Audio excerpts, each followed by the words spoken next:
So FBI Season 8 Episode 21 finally gave OA something he desperately needed.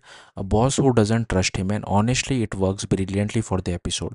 Police dramas love this kind of conflict. You have got the talented field agent who trusts instincts over protocol, and then the higher up sitting behind a desk demanding total obedience. This time OA finds himself clashing with ADIC Green, and the tension instantly makes the story more engaging. What makes Green interesting though is that it is hard to figure out. Earlier, he seemed like the type of boss who secretly respected Isobel's judgment even while acting tough, but here he sends OA on what's basically meant to be a punishment assignment after OA ignored orders during a raid. The idea was simple: stick him on boring surveillance duty and remind him who's in charge. The problem: OA is probably the worst person imaginable to put on a quiet assignment. Green should have known OA wasn't going to sit there doing nothing. So, the second OA sensed something suspicious, he started pushing boundaries. And honestly, that's exactly why OA is such a compelling character. He's impulsive but not reckless. He follows instincts because those instincts are usually right. The episode does a great job showing that balance.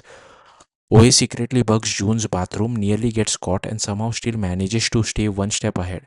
Sure, crime dramas always stretch believability with villains magically not noticing someone hiding against a wall, but the tension still works because OA prepares for everything else carefully.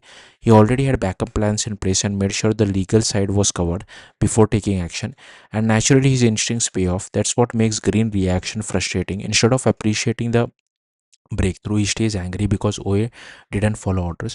From Green's perspective, maybe that makes sense. He's trying to protect a larger investigation, but the episode clearly wants viewers to question whether strict authority matters more than results. The bigger issue is how involved Green suddenly becomes. Usually Isobel and Jubal runs things without constantly hovering over them, but Green spends most of the episode micromanaging everyone and demanding faster results. It starts feeling less like leadership and more like control.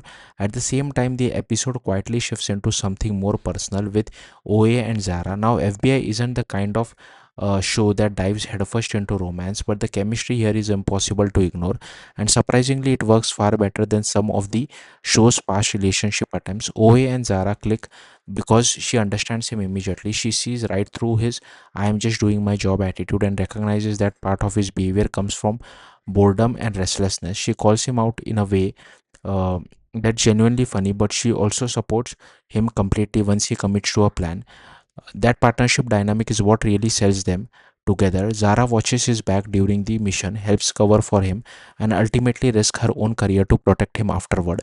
That sacrifice says a lot about how much trust already exists between them, but it also creates a problem. If Zara ends up suspended or pushed out of the FBI because of what happened, the show loses the easiest way to keep pairing them together.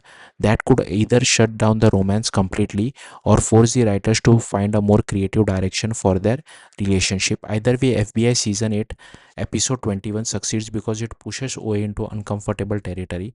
Watching him deal with a boss who refuses to value his instinct creates strong drama, while the growing connection with Zara adds emotional depth. The series hasn't always handled this well before. For once, putting OA on the wrong foot might have been exactly what the show needed. Thank you for watching. Bye.